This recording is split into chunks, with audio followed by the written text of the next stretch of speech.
Bismillahirrahmanirrahim. Bismillahirrahmanirrahim. Assalamualaikum warahmatullahi wabarakatuh. Alhamdulillahilladzi arsala rasulahu bil huda wa dinil haq lidhhirahu ala dini kullihi wa kafa billahi syahida. Asyhadu an la ilaha illallah wahdahu la syarika lahu wa asyhadu anna Muhammadan abduhu wa rasuluh. Qala Allah ta'ala fi kitabihil karim, ya ayyuhalladzina amanu taqullaha haqqa tuqatih wa la tamutunna illa wa antum muslimun. Qala Rasulullah sallallahu alaihi wasallam fil hadisi sarif, ittaqillaha haitsu ma kunta wa adbi sayyi'atal hasanata tamhuha wa khaliqin nasa bi khuluqin hasanin. Fa inna khairal hadisi kitabullah wa khairal hadi hadi Muhammad sallallahu alaihi wasallam wa syarrul umuri muhdatsatuha wa in kullu muhdatsatin fid dini bid'ah wa kullu bid'atin dhalalah wa kullu dhalalatin finnar. Allahumma la sahla illa ma ja'altahu sahla wa anta taj'alul hasna idza syi'ta sahla. Wa fillah rahimakumullah wa hadakumullah. Puji syukur alhamdulillah, pada kesempatan malam hari ini Allah berikan kesempatan kepada kita untuk bermuajahah kembali.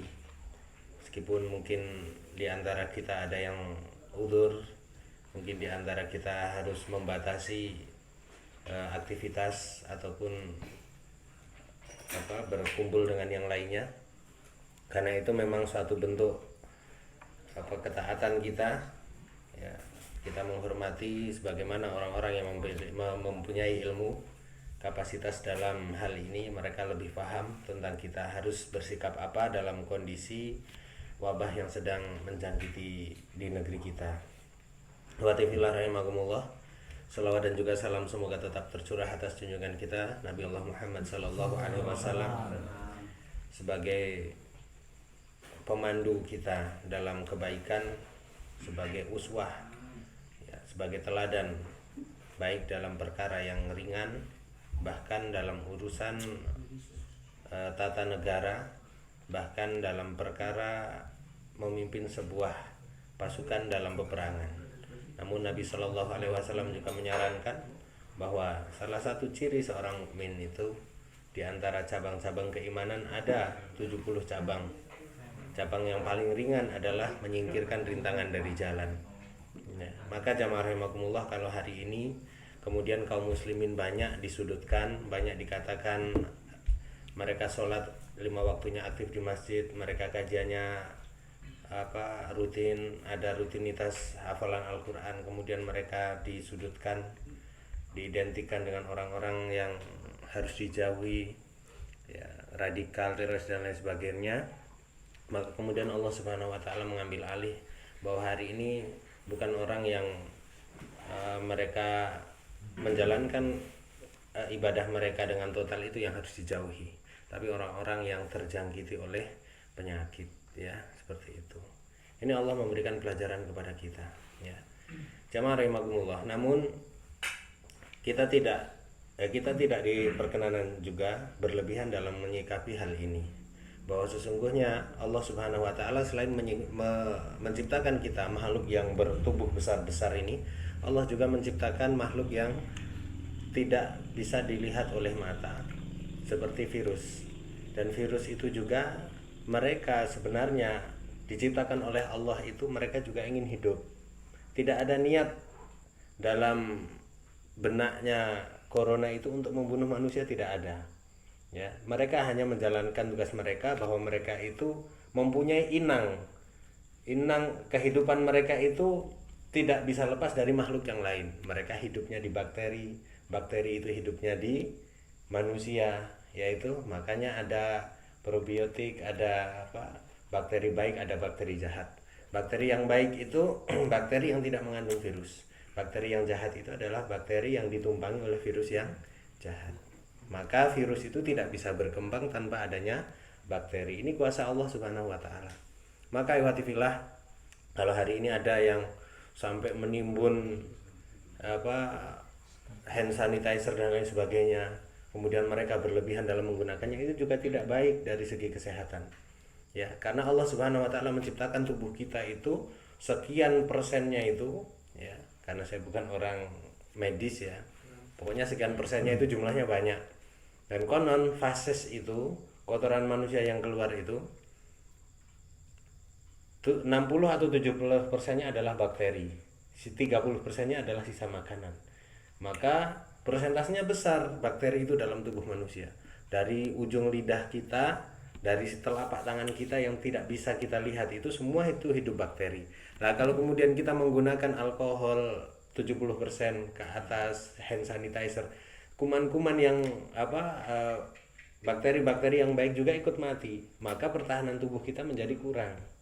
Itulah kenapa dalam perkara makan saja Allah mengatur kulu wasrobu ala tusrifu, makan minum jangan berlebihan. Makan sate kalau berlebihan jadi kolesterol, ya. Makan emping kalau berlebihan, nonton bola emping satu toples habis jadi asam urat. Salahnya berlebihan itu di situ. Maka kita tidak boleh, karena virus itu sendiri mereka hidup dan mereka mempunyai umur, ya. Yang harus kita ambil pelajaran di sini adalah muhasabah, bahwa itu semua tidak lepas dari peran dosa-dosa dan kesalahan dari kita. Ma'asaba min musibatin fabima kasabat aydikum wa ya'fu an katsirin. Apa saja yang menimpa diri kalian itu disebabkan oleh dosa-dosa atau perbuatan tangan kalian. Ya, wa ya'fu an katsirin, dan Allah mengampuni banyak kesalahan. Maka tugas kita hari ini banyak beristighfar kepada Allah Subhanahu wa taala. Mengkarantina diri. Kalau umpamanya kita kok kondisi sering pusing-pusing, jangan ikut berkumpul dengan teman-teman yang lain. Kita bukan kemudian melawan, mengatakan takdir kita, kematian kita itu di tangan Allah. Iya, seperti itu. Bukan berarti orang yang kemudian social distancing, menerapkan pada diri mereka, menjaga jarak dengan orang lain, itu kemudian bukan orang yang bertawakal. Ketawakalan itu adalah ketundukan kita kepada Allah Subhanahu wa taala. Allah memerintahkan dalam surat An-Naml itu, semut-semut itu tatkala diberikan mara bahaya, mereka diperintahkan masuk ke dalam lubang-lubang mereka. Rasulullah Shallallahu Alaihi Wasallam juga berpesan bahwa pisahkanlah antara unta yang sakit dengan yang tidak sakit. Ya, itu social distancing yang diajarkan 1400 tahun yang lalu, 14 abad yang lalu oleh baginda Nabi Shallallahu Alaihi Wasallam. Jadi menerapkan itu bukan berarti tawakal kita kurang. Ya, justru itu adalah ketaatan, ini adalah tawakal kita kepada Allah Subhanahu Wa Taala. Bisa jadi sembuhnya kita dari tatkala sudah terjangkiti sebuah penyakit, sembuhnya kita itu dengan kita bertawakal kepada Allah, bukan justru melawan. Allah memerintahkan kita menjaga jarak dengan yang lain tatkala kita kena sakit, kok malah kita mengatakan yang menjaga jarak ini karena dia takut mati. Ya, semua orang yang hidup, semua orang yang terkena sakit, bahkan yang sehat pun ujung akhirnya itu hanya satu, yaitu kematian. Namun kecerobohan itu akan menjerumuskan seorang dan membinasakan orang yang lainnya, memberikan mahdarat kepada yang lainnya. Ya. Sebuah ketawakalannya Nabi Shallallahu Alaihi Wasallam tidak ada yang menandingi. Rasulullah itu makhluk ataupun seorang hamba yang ketawakalannya itu tidak ada yang menandingi. Rasulullah, beliau pionernya, beliau yang mengajarkan, beliau yang memberikan contoh. Tapi beliau dalam sebuah riwayat tatkala hendak berangkat berperang, beliau menggunakan baju besinya itu rangkap. Artinya apa? Beliau manusiawi, tatkala terluka itu sakit, maka itu cara Rasulullah menghindarinya adalah dengan cara memakai baju besi itu rangkap. Apa kemudian kita mau mengatakan bahwa Rasulullah ternyata takut mati, akidahnya cacat? Kan tidak, ya.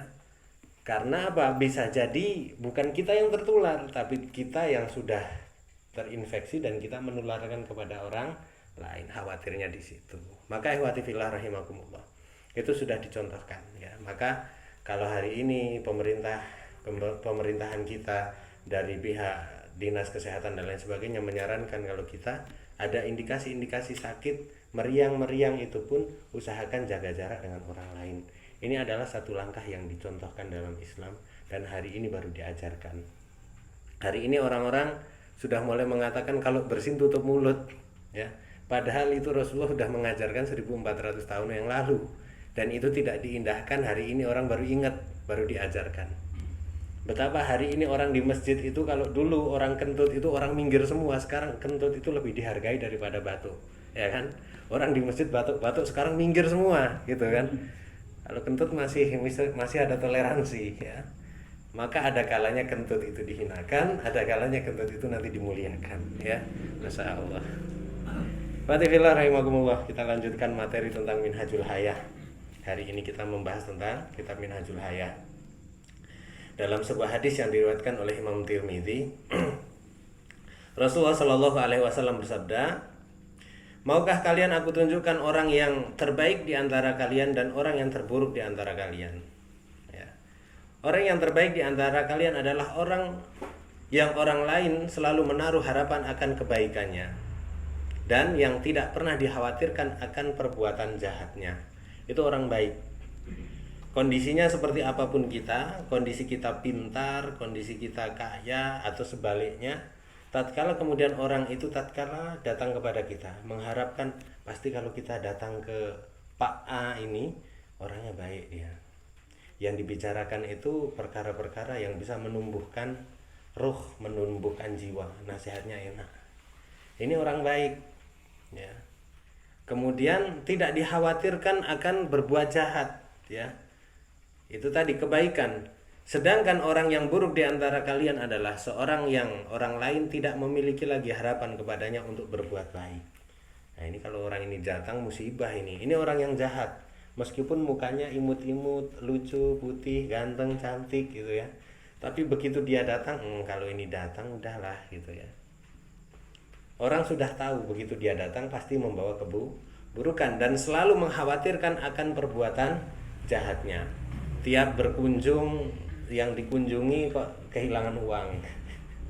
Tiap berkunjung bahkan anak kucing pun dicangking ya, dibawa pulang. Ini orang yang buruk kata Rasulullah Shallallahu Alaihi Wasallam. Dan sesungguhnya yang paling buruk kedudukannya di sisi Allah pada hari kiamat nanti adalah orang yang ditinggalkan orang lain karena dikhawatirkan kekejiannya. Ya, nanti di sisi Allah Subhanahu Wa Taala itu orang yang paling buruk di sisi Allah itu yang di dunia ini ditinggalkan oleh manusia. Karena apa? Kalau dekat-dekat nanti ketularan kejahatannya ya. Karena su'uluhuluki itu yukdi, beramal akhlak yang buruk itu dia menular. Kalau dekat-dekat orang yang pelit, kita tadinya dermawan, tiba-tiba seketika kita akan berubah, pikiran kita akan condong kepada kebahilan. Lama-lama yang tadinya sedekah sebulannya 1 juta sekarang 300 aja lah. Apalagi ini karantina, nggak ada pemasukan, pasar sepi dan lain sebagainya. Ini karena ketularan ya. Tapi kemudian orang itu dia menjaga jarak dari orang yang berpenyakit seperti itu meskipun dalam keadaan lockdown seperti ini. Mereka tidak akan khawatir karena rizkinya di sisi Allah Subhanahu Wa Taala itu sudah dituliskan 50.000 tahun sebelum penciptaan langit dan bumi. Dia yakin perkara itu. Masalah saya kemudian sedekah, masalah saya infak, karena sedekah ini tidak akan didahului oleh musibah. Ya. Jadi kalau ada orang yang kena musibah bisa jadi yang pertama itu karena Allah mengangkat dosanya. Yang kedua bisa jadi tanpa musibah itu dia tidak mau bersedekah. Tidak mau bersedekah akhirnya didahului oleh penyakit ataupun musibah ya, seperti itu.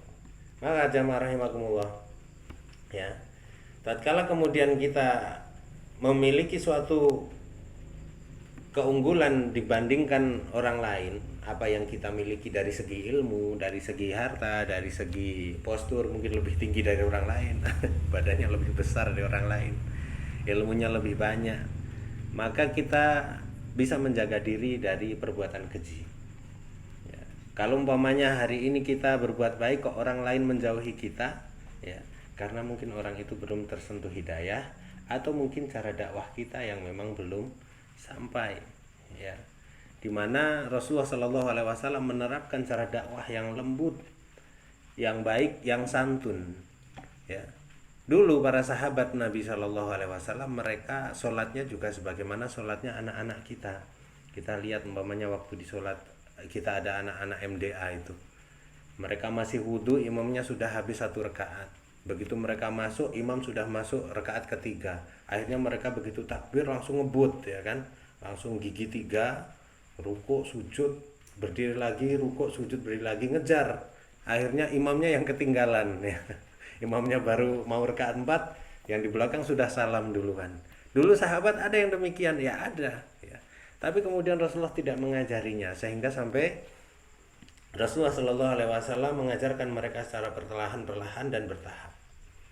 Ya, sebagaimana kemarin dikisahkan oleh Ustadz Habib ya. Ada orang yang kencing di sudut masjid, Rasulullah melarang, jangan dikagetkan. Kalau dikagetkan nanti masuk lagi ya. Kalau enggak malah dia larinya kemana-mana, nanti kencing semua ya kan, kepret kemana-mana. Biarkan dulu, karena orang itu belum paham ya. Jadi seperti itu. Maka ikhwati fillah rahimakumullah, kedudukan ilmu itu pentingnya adalah untuk menundukkan nafsu kita, bukan kemudian untuk menopang nafsu kita. Tatkala kita mempunyai ilmu itu untuk supaya kita itu lebih paham bagaimana harus kita itu mengetahui strategi dalam berdakwah. Di masa kenabian Isa alaihi salam ya, orang-orang yang bersama beliau disebut hawariyun ya. Maka disebut dalam Al-Qur'an itu qalal hawariyuna nahnu ansarullah. Ya, para hawariyun itu mereka mengatakan kami ini ansarullah, penolongnya Allah ya. Mereka ini orang-orang yang soleh, pengikut Nabi Isa. Mereka orang-orang yang mentaati perintahnya Nabi Isa alaihi salam ya. Di suatu ketika ada sebuah kisah bahwa ada orang yang fasik. Orang yang fasik itu dia mengimani bahwa Isa itu adalah nabinya Allah, tapi dia berbuat jahat. Dia kadang begal, kadang bunuh orang, kadang malak gitu ya, kadang nyolong. Itu kan fasik. Begitu lihat para hawariyun ini melihat orang-orang yang soleh itu, dia tertarik untuk bergabung. Mana ya caranya supaya saya itu bisa gabung sama orang-orang soleh itu? Saya lihat mereka aja adem, bagaimana kalau menjadi bagian dari mereka? Ya. Sehingga orang yang fasik ini berusaha mendekat kepada mereka dalam sebuah kelompok itu. Ya. Masuk. Namun di antara hawariyun itu ada yang mengetahui kalau ini adalah hamba Allah yang fasik ya. Ini cuma deket-deket aja sama kita gitu kan. Nah, di waktu dalam masa pendekatan ini, salah satu dari hawariyin ini dia merasa agak risih. Apa sih orang ini banyak dosa kok deket-deket sama saya gitu. Maka dia pun mempercepat langkahnya. Ya nggak mau jejer gitu kan, nggak mau berdekatan lah. Artinya jaga jarak dikit gitu, meskipun dikit. Sedangkan orang yang fasik tadi, dia memaklumi bahwa dirinya, saya ini hanyalah hamba yang kotor, saya hamba yang penuh dengan dosa. Masa pantas saya duduk sama mereka? Masa saya pantas berjalan beriringan dengan mereka? Kalau gitu saya pelankan saja langkah saya gitu kan, biar saya posisinya ada di belakangnya gitu. Maka kemudian Allah Subhanahu wa taala menyeru kepada Nabi Isa alaihissalam, wahai Nabi, sesungguhnya di antara dua orang ini mereka sama-sama memulai amalan mereka dari nol, dari awal ya. Karena apa? Orang yang soleh hawariyin tadi, dia merasa ada agak tinggi, saya ini amal ibadahnya banyak, masa duduk bareng, masa berjalan bareng sama orang yang banyak maksiat. Akhirnya apa? Amalannya terhapus. Sedangkan seorang yang tadi fasik tadi, dia merasa merendahkan dirinya karena dia tahu diri kalau dia ini banyak dosa, sehingga di sini peran akhlak ini sangat penting. Ya, ini perkara akhlak saja ya kan. Saya ini bukan Pak Lurah, masa saya duduk di depan gitu, kurang pantas. Merasa rendah diri karena dosa, mendapatkan maghfirah dari Allah Subhanahu wa taala. Yang satunya merasa tinggi karena dia ibadahnya lebih di sisi Allah Subhanahu wa taala, justru menghapuskan derajatnya di sisi Allah Subhanahu wa taala. Maka keduanya ini memulai amalnya, kata Allah, sama-sama dari awal. Ya, yang satu terhapus dosanya, yang satu terhapus amalnya. Maka ikhwati billah rahimakumullah wa atakumullah. Itulah pentingnya kita mengetahui adab, mengetahui perkara akhlak ya. Karena di situ juga menentukan bagaimana nanti kita di sisi Allah Subhanahu wa taala. Ya. Dalam surat Ali Imran ayat yang ke-159 itu Allah Subhanahu wa taala berfirman, "Fa bima rahmatan minallahi lintalahum walau kunta faddan ghalidhal qalbi lanfaddu min hawlik."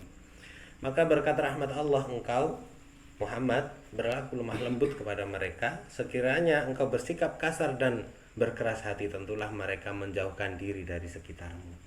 Ini peringatan dari Allah Subhanahu wa taala agar kita menundukkan agar ilmu kita itu menundukkan hati kita, kemudian kita bersikap lemah lembut, ya. Itu tidak ada kemudian meskipun kita berada di atas kebenaran, kita semena-mena dengan berlaku keras, ya, tidak dibenarkan di dalam medan dakwah. Sebab medan dakwah itu pengorbanannya luar biasa. Hati itu harus kita korbankan, harta harus kita korbankan, waktu harus kita korbankan. Udah gitu kita korban segala-galanya, orang yang dikorbanin nggak tahu diri, ya kan, nggak mengerti, ya. Kita udah berkorban mati-matian, ternyata cinta kita ditolak, kan sakitnya luar biasa itu, ya kan. Akhirnya berujung gantung diri itu tadi, Masya Allah. Maka pentingnya kita membentengi diri kita dari sikap-sikap tadi seperti ujub, seperti riya, ya, dengan perkara yang sedikit.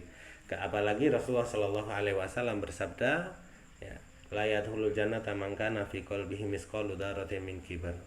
Tidak akan masuk surga, ya, man kana fi qalbihi misqalu dzarratin fil kibar, ya, min kibar, yang mana ada di antara kalian itu dalam hatinya terdapat sebesar biji zarah sifat sombong. Sombong itu bukan hanya petentang-petenteng, yaitu juga bagian dari sombong.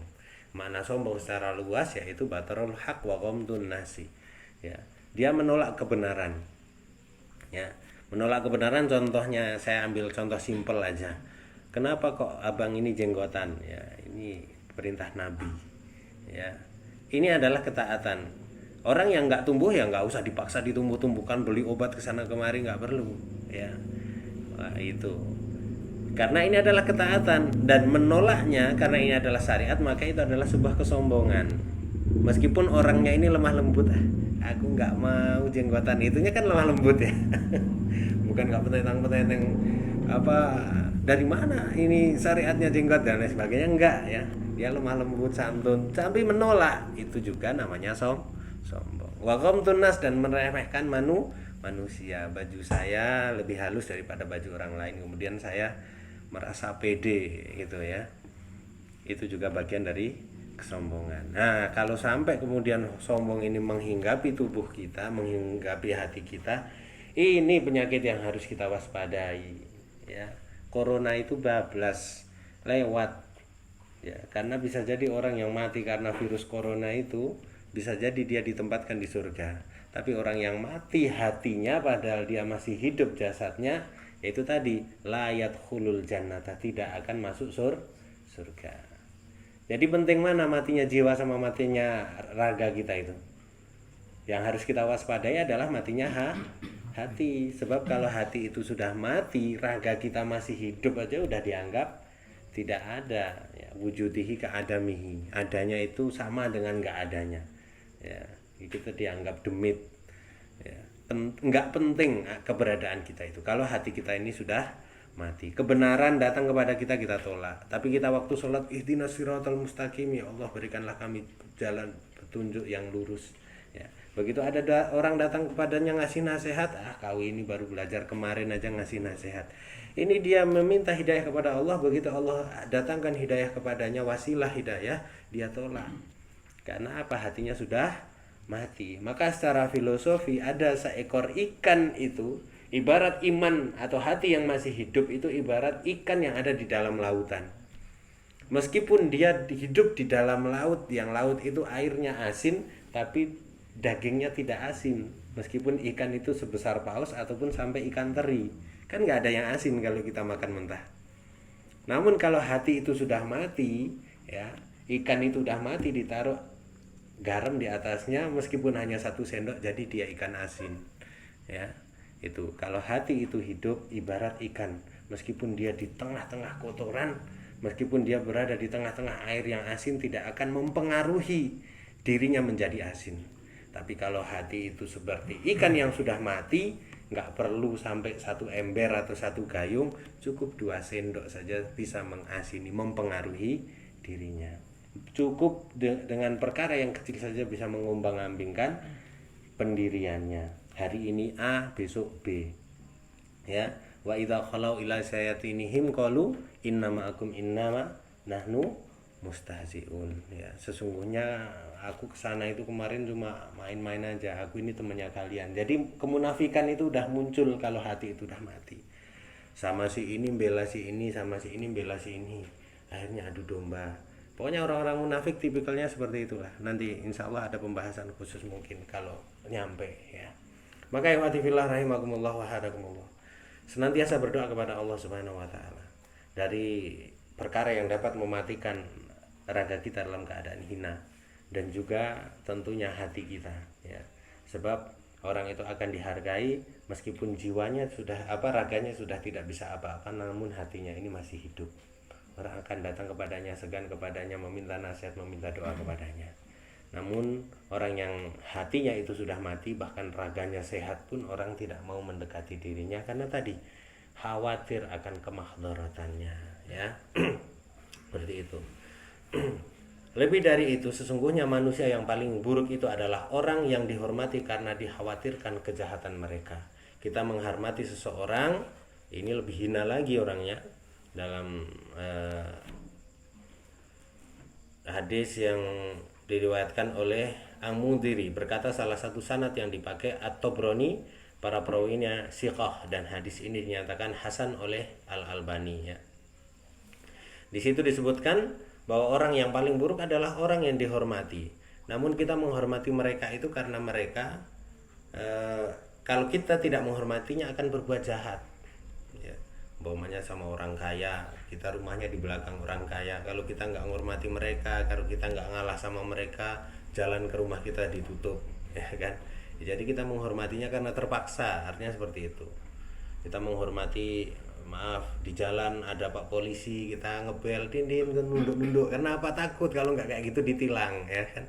Jadi menghormatinya karena takut kemahdharatan yang ditimbulkan olehnya. Maka tinggalkanlah perbuatan keji, baik yang zahir maupun yang batin, karena sesungguhnya Allah tidak mau mencintai kekejian dan perbuatan keji, dan Allah itu membenci setiap orang yang keji dan orang yang berlaku keji ya.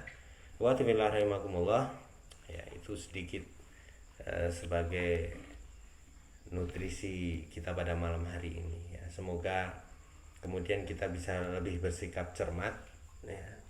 Tatkala kita kemudian hari ini menggali ilmu, jangan sampai ilmu yang hari ini kita gali justru menjerumuskan kita kepada kebinasaan. Ya, kita berdoa kepada Allah Subhanahu wa taala. Kita meminta keberkahan daripada ilmu.